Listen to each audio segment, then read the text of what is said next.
সেটার কোনো মানে নাই।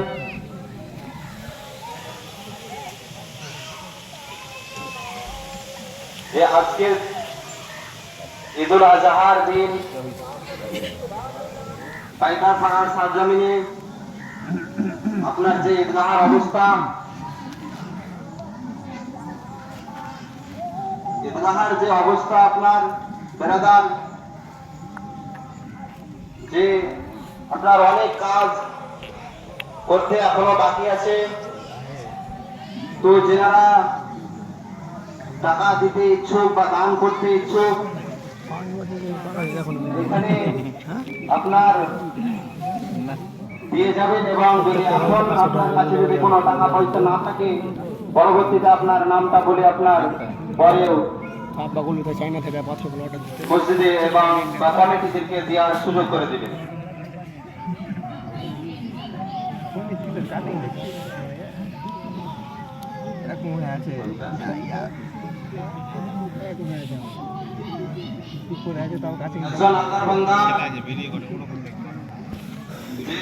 নামে 50 সেফটি বাগে দিবে বলেছে। মাশাআল্লাহ, আলহামদুলিল্লাহ, আল্লাহ যেন ওনার দানকে কবুল এবং মঞ্জুর করে নেয়। সকলে বলুন আল্লাহুম্মা আমিন।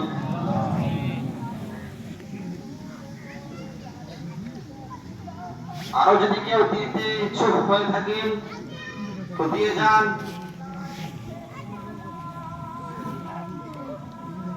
স্বেচ্ছায় দান করে যান। যে আপনার যে ঈদগাহ তৈরি করবে, আল্লাহ রাসূল সাল্লাল্লাহু তাআলা আলাইহি ওয়াসাল্লাম বলেছেন, যে ব্যক্তি আপনার সাদকায়ে জারিয়া করবে, এই ঈদগাহটা আপনার বানিয়ে দিবে, এটা আপনার সাদকায়ে জারিয়ার মধ্যে পড়ছে। যদি ওই ব্যক্তি আপনার আজকে ঈদগাহের জন্য কোনো আপনার যদি দান করে যায়, কোনো যদি আপনার খয়রাত করে যায়, তো কাল কিয়ামতের ময়দানে, আপনার হাসরের ময়দানে ওই বান্দা যে আপনার যতই আপনার বছরে যে দুইবার আপনার ঈদ এবং ঈদুল ফিতর এবং ঈদুল আজহা নামাজ পড়ানো হয়, যে ব্যক্তি এই আপনার ঈদগাহের মধ্যে নামাজ পড়বে, ওই ব্যক্তি যতটা নেকি পাবে। ঈদগাহ যদি তৈরি করে দেয়, ঈদগাহ যদি আপনার মেরামত করে দেয়, আপনার ঈদগাহ যদি ভালো করে আপনার যে তৈরি হয়, আপনাদের গানে যদি আপনার তৈরি করেন, তো আর কাল কিয়ামতের ময়দানে আপনার নবী মুস্তাফা সাল্লাল্লাহু তাআলা আলাইহি ওয়াসাল্লাম বলছে যে কিয়ামতের ময়দানে ওই ব্যক্তির নামে যত আপনার এই নামাজ পড়ার সওয়াব এবং আপনার দরুদ, আপনার সবকিছু আপনার সব ওই ব্যক্তির নামে আপনার লিখে দেওয়া হবে। জোরে বলুন সুবহানাল্লাহ।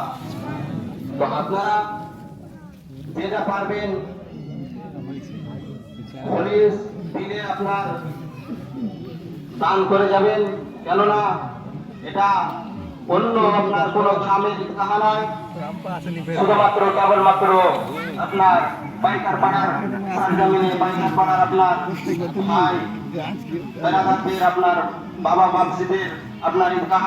আপনারা যদি আপনার দান না করেন, তো কে দান করবে? বেরাদার অন্য গ্রাম থেকে তো এনে ঈদগাহ আপনার মেরামত করা যাবে না।